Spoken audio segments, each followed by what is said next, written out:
Hello అందరికీ, అందరు ఎలా ఉన్నారు? అందరూ బాగుండాలని మనస్ఫూర్తిగా కోరుకుంటున్నాం. ఈరోజు అయితే టాపిక్ ఏంటంటే మనీ సేవింగ్ టిప్స్ అన్నమాట. ఇంట్లో ఉన్న ఆడవాళ్ళు ఎలా డబ్బులు సేవ్ చేసుకోవాలి అన్నదే టాపిక్ అన్నమాట. చాలా మంది ఏం చేస్తారంటే మెయిన్లీ కరెంట్ ఎలా యూజ్ చేస్తారంటే వాళ్ళకి అవసరం లేకపోయినా ఫ్యాన్ ఆన్ చేస్తారు. ఇప్పుడు హాల్లోకి వస్తారు, అక్కడ ఫ్యాన్ ఆన్ చేస్తారు, అక్కడ ఒక 5 నిమిషాలు ఉంటారు, మళ్ళీ రూమ్లోకి వెళ్తారు. అప్పుడు ఆ ఫ్యాన్ అట్లే ఆన్లోనే ఉండిపోతుంది. ఇక్కడ ఫ్యాన్ ఎట్లనే వదిలేస్తారు, మళ్ళీ అక్కడ ఫ్యాన్ ఆన్ చేస్తారు, అక్కడ కొద్దిసేపు ఉంటారు, అక్కడ ఉండరు, మళ్ళీ అక్కడ ఫ్యాన్ అట్లనే వదిలేస్తారు. యూజ్ లేకుండా టీవీ ఆన్లోనే పెట్టి వదిలేస్తారు. ఇంకా చాలా మంది అయితే ఛార్జర్స్, ల్యాప్టాప్ కానీ మొబైల్ ఛార్జర్స్ కానీ స్విచ్ ఆన్లో ఉంటుంది. మొబైల్స్ ఏమో తీసుకెళ్ళిపోతారు, ల్యాప్టాప్స్ కూడా తీసుకెళ్ళిపోతారు, కాకపోతే స్విచ్ అయితే ఆన్లో ఉంటుంది. అది మర్చిపోవడము లేదా ఇర్రెస్పాన్సిబుల్లో అయితే అర్థం కాదు. చాలా మంది ఇట్లనే చేస్తారు. సో ఇట్లా చేయడం వల్ల కరెంట్ బిల్ అనేది ఎక్కువ అయిపోతుంది.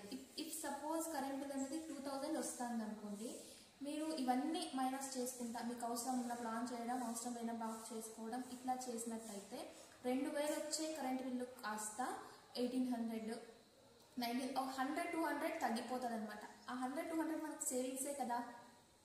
మళ్ళీ అనవసరంగా గీజర్ ఆన్ చేసి వదిలేసేది. అవును, అది కూడా. గ్యాస్ అయితే చాలా మంది నీళ్ళ కోసం, వేడి నీళ్ళ కోసం యూజ్ చేస్తారు. నిజానికి అంత వేడిగా ఉన్న నీళ్లు మన వంటిపైన అయితే అస్సలు పోయకూడదు అనమాట. గోరువెచ్చని నీళ్ళతోనే స్నానం చేయాలా. కానీ అది తెలియక మన ఆడవాళ్ళు ఏం చేస్తారంటే గంటలు తరబడి స్టవ్ మీద నీళ్ళు పెట్టి అట్లనే వదిలేస్తారనమాట. మనం కూడా చేస్తాం కదా. అఫ్ కోర్స్ మనం కూడా చేస్తాం, కానీ చేసేదే మేమేం స్పెషల్ కాదు, అందరూ చేసేదే. కాకపోతే మేము అట్లా మెయింటైన్ చేస్తే తగ్గించుకోవచ్చు అనే ఐడియా అంతే. అని ఒక ఐడియా. ఎట్లా మెయింటైన్ చేస్తే ఇంకా మనం నీళ్ళు కాగినా సరే ఇంకొక 5 నిమిషాలు అని ఏదో సీరియల్ చూసుకుంటాను, టీవీ చూసుకుంటాను, ఇంకేదో టైంపాస్ చేస్తాను, మొబైల్ చూస్తాను, ఇంకేదో టైంపాస్ చేసి ఇంకా 5 మినిట్స్ అని టైంపాస్ చేసుకుంటూ ఒక హాఫ్ అన్ అవర్ 1 అవర్ మీరు అట్లనే మరగబెట్టండి.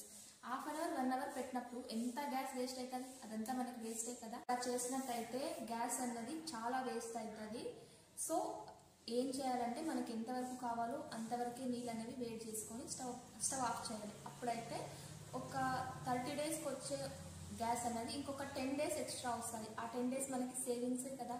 మళ్ళీ గిన్నె లిడ్ క్లోజ్ చేయకుండా, అంటే ప్లేట్ మూయకుండా అట్లనే వంట చేసేది, అది ఒక వేస్టేజ్ కదా. ఇంకా సేవింగ్స్ ఎక్కువ, గ్యాస్ అనేది ఇంకా సేవ్ చేయాలంటే ఇంకొక టిప్ ఏంటంటే, మనం ప్రతిసారి వంట వండినప్పుడు రైస్ కానీ ఇంకా ఏదైనా సాంబార్కి దాల్ కానీ అలాంటివన్నీ మనము ముందే నానబెట్టి మళ్ళీ కుక్ చేస్తే తొందరగా కుకింగ్ కంప్లీట్ అవుతుంది, గ్యాస్ కూడా మిగులుతుంది. నెక్స్ట్ ఇంపార్టెంట్ థింగ్స్ అంటే గ్రాసరీస్. మనకి ఏమేమి కావాలో అవి మాత్రం లిస్ట్ చేసుకొని పోయి తీసుకొని వస్తే సరిపోతుంది. మనం అట్లా చేయము. డిమార్ట్ అంట, డిమార్ట్, సూపర్ మార్కెట్, అక్కడికి వెళ్తాం, buy 1 get 1 free, buy 2 get 1 free. Offers చూడగానే మనకు అనవసరం అయిన వస్తువులు లేకపోయినా కూడా ఆఫర్ ఉందని అనవసరమైన వస్తువులని కొనుక్కుంటూ ఒకటి కొంటే ఒకటి ఫ్రీ ఉంది కదా అనే అపోహలో మనం కొనేస్తాం. కాకపోతే మనకేం వాళ్ళు ఫ్రీగా ఇవ్వరు, జస్ట్ మనకు అది ఒక ట్రాప్ లాగా అంతే. ఇంకా అలా చేయడం వల్ల కూడా అది వేస్ట్ ఆఫ్ మనీనే. మీకు ఎంతవరకు కావాలో అంతవరకు చిన్న షాప్స్ కి వెళ్ళి తీసుకోవడం వల్ల అస్సలు ఏ షాప్, చిన్న షాప్ పెద్ద షాప్ అని కాదు, మనకి ఏ థింగ్స్ కావాలో అవి మాత్రం లిస్ట్ అవుట్ చేసుకొని వెళ్ళి తీసుకొచ్చుకుంటే ప్రాబ్లం ఉండదు. మనం వెళ్ళిన చోట ఏం చేస్తాం, 2000 అయ్యే ఖర్చు అక్కడ 4000 అయిపోతుంది. అట్లా చేసుకుని వస్తాం. ఆడవాళ్ళకి ఏమంటే మనకి మేము కూడా అంతే. ఎవరైనా ఇది జస్ట్ కామన్ థింగ్, షాపింగ్ వెళ్ళామంటే అనవసరమైన థింగ్స్ అన్ని మనకి కంటికి కనపడవన్నీ కొనేస్తాం. అట్లా చేయకుండా లిస్ట్ చేసుకొని ఏ అవసరమో మాత్రమే కొనుక్కొని వస్తే అదే పెద్ద సేవింగ్ మనకి. అవసరం లేకపోయినా ఉంటాదిలే, ఇంట్లో ఉంటాదిలే, ఎప్పటికైనా పనికొస్తుంది అనే పాయింట్ ప్రతి ఒక్కరూ థింక్ చేస్తారు. అది చాలా తప్పండి. ఎప్పటికైనా పనికి వచ్చినప్పుడు మనం వెళ్ళి తెచ్చుకుందాం. ముందుగానే ఎందుకు తెచ్చి ఉంచుకోవడం, వేస్ట్ చేయడం కదా. ఇంకా నెక్స్ట్ అయితే లేడీస్ అయితే చాలా మంది అయితే ఈ ఫ్రెండ్స్ తో కలిసి పక్కింటి ఆంటీలతో వాళ్ళు అది కొన్నారు, వీళ్ళు ఇది కొన్నారు అని మన ఇంట్లో మనకి అవసరం లేకపోయినా అనవసరంగా కొంటారు, అప్పులు చేసి మరీ కొంటారు. అదనమాట. ఇంకా అనవసరంగా బట్టలు కొనడం, అదంతా మనమే చెప్పాలా. మేము కూడా తీసుకుంటాము. కాకపోతే నేను సేవింగ్ టిప్స్ చెప్తున్నా.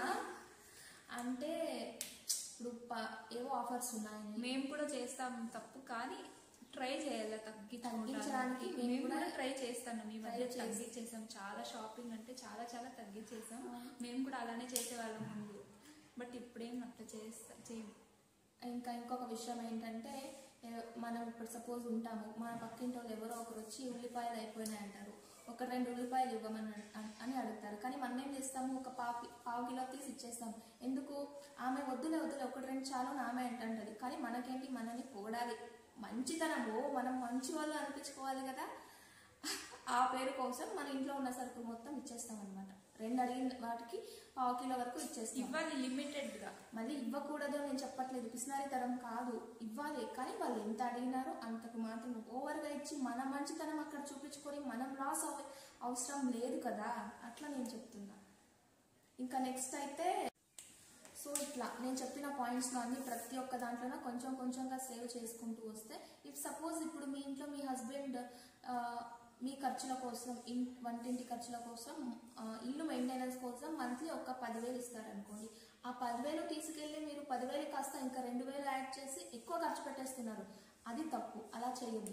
పెద్ద పెద్ద సేవింగ్స్ మనం చేయనక్కర్లేదు. 10,000లో 2,000 జస్ట్ సేవ్ చేసుకుంటే, అనవసరమైన థింగ్స్ కొనకుండా 2,000 జస్ట్ 2,000 సేవ్ చేసుకుని దాంతో మనం ఏం కొనుక్కోగలం? 2,000 అంటే మనం ఏం తీసుకోలేము. కాకపోతే ప్రతి 2,000 సేవ్ అయితే ముందు ఏదో ఒక రోజు మనకి హెల్త్ ఇష్యూ అన్నా, ఏదో ఒక అవసరానికి సరిపడా అమౌంట్ కావాలంటే ఎవ్వరు ఇవ్వరు, అప్పుడు మనకే యూజ్ అవుతుంది. ఈ గ్యాస్ కానీ, కరెంట్ కానీ, గ్రాసరీస్ కానీ, అనవసరమైన వేస్ట్ ఖర్చులు ఇవన్నీ తగ్గించేస్తే మంత్లీ 2,000 సేవ్ చేయొచ్చు. 10,000 ఇచ్చినప్పుడు 8,000 మీరు అంతా ఖర్చు పెట్టేసి ఒక 2,000 సేవ్ చేసినట్టయితే అది సేవింగే కదండి. ఇలా సేవ్ చేయడం వల్ల ఇలా మనకి 2,000 ఎంత పాసిబిలిటీ ఉంటే అంత. ఒకరికి 1,000 పాసిబుల్ ఉంటుంది, ఒకరికి 500 ఉంటుంది, ఒకరికి 100 lakhs లో ఉంటుంది. కొందరు మన స్తోమత బట్టి సేవ్ చేసుకొని ఊరికే అట్లనే పెట్టుకోవచ్చు. మనకి అర్హత ఉంటే, ఒకవేళ మన గోల్డ్ కొనుక్కోగలిగితే 1 గ్రామ్ నుండి గోల్డ్ అవైలబిలిటీ ఉంటుంది. చిన్న చిన్న కాయిన్స్ తీసుకొని పెట్టుకుంటే, ఎగ్జాంపుల్ 1 గ్రామ్ గోల్డ్ ఒక్కొక్కసారి కాయిన్స్ కొనుక్కున్నామంటే 10 కాయిన్స్ కొనుక్కుంటే అదే 1 తులం అవుతుంది. చాలా వరకు మిడిల్ క్లాస్ ఫ్యామిలీస్ మనం ఒకేసారి 10 గ్రామ్స్ తీసుకోలేము, ఒక్కొక్క గ్రామ్ తీసుకోవచ్చు. ఇది ఒక చిన్న సేవింగ్ టిప్. గర్ల్ చైల్డ్ ఉండే వాళ్ళకైతే చాలా చాలా హెల్ప్ అవుతుంది. గర్ల్ అయినా కానీ, బాయ్ అయినా కానీ, ఇప్పుడు మనం 2,000, 3,000 అంటే ఒక బల్క్ అమౌంట్, ఒక 1 year కలిసి ఒక 24,000 సేవ్ చేస్తాము. ఆ అమౌంట్ తీసుకుని హౌస్ వైఫ్ వెళ్ళి ఎప్పుడు గోల్డ్ ఒకేసారి కొనేంత డబ్బు మన దగ్గర ఉండదు. సో చిన్నగా పొదుపు చేసుకుంటూ గ్రామ్స్ లెక్కలో కొనుక్కుంటూ మనం పర్చేస్ చేసుకోవచ్చు. ఇప్పుడు మనకి ఇయర్లీ ఇలా అయితే మేము చేసాం, ఇదైతే మేము ఫాలో అయ్యాం, మేము చేసాం. ఇట్లా చేస్తే మంత్లీ 20,000 to 24,000 అనేది సేవ్ చేయొచ్చండి. ఇప్పుడు 24,000కి మనం వెళ్ళి ఎక్కడ ల్యాండ్ కొనలేము, ఇల్లు కొనలేము, ఇంకేం కొనలేము. కొనగలిగిందల్లా ఒకటే, అదైతే గోల్డ్ అనమాట. 3 grams కానివ్వండి, 2 grams కానీ, అది ఎంతైనా కానివ్వండి, సేవింగే కదా. 1 gram ఇందాక చెప్పినట్టు గ్రామ్స్ కాయిన్స్ అన్నవి దొరుకుతాయండి. ఆ 1 gram 2 gram కాయిన్స్ అన్నవి దొరికినప్పుడు మీ అమౌంట్ మీకు అమౌంట్ అరేంజ్ అయినప్పుడు అవి వెళ్ళి తెచ్చి ఇంట్లో పెట్టుకోండి. అప్పుడు 1 gram 2 gramsకి మన గోల్డ్ ఆర్నమెంట్స్ అన్నవి తీసుకున్నా కూడా అంత బాగోవు. అంత చిన్న చిన్న వస్తువులు తీసుకొని మనం ఏం చేస్తామండి. సో అప్పుడు కాయిన్స్ కొని పెట్టుకుని ఒక 3 years 4 years అట్లా సేవ్ చేసి, ఆ తర్వాత ఒక 20 grams 30 grams అట్లా అయిన తర్వాత మనం వెళ్ళి ఒక పెద్ద వస్తువు ఏదైనా కానీ, ఒక చైన్ కానీ, నెక్లెస్ కానీ, ఒక హారం కానీ, ఏదైనా మనకి ఏది నచ్చితే అది కొనొచ్చు కదండి. ఒకవేళ మనం ఏదైనా పెద్ద ప్రాపర్టీ కొన్నప్పుడైనా అది ఇన్ క్యాష్ మనం ఎక్స్చేంజ్ చేసుకోవచ్చు. అవును, అట్లా హెల్ప్ అవుతుంది. సో ఇంకా చాలా మంది ఆడవాళ్ళు మేము ఇంకా ఒక 3,000 4,000 5,000 వరకు మంత్లీ సేవ్ చేస్తామండి అనే వాళ్ళు ఉంటే 5,000 పెట్టి ఒక చిట్ వేసుకోండి, 1 lakh చిట్ వేసుకోండి. అది కూడా మీకు సేవింగే కదా.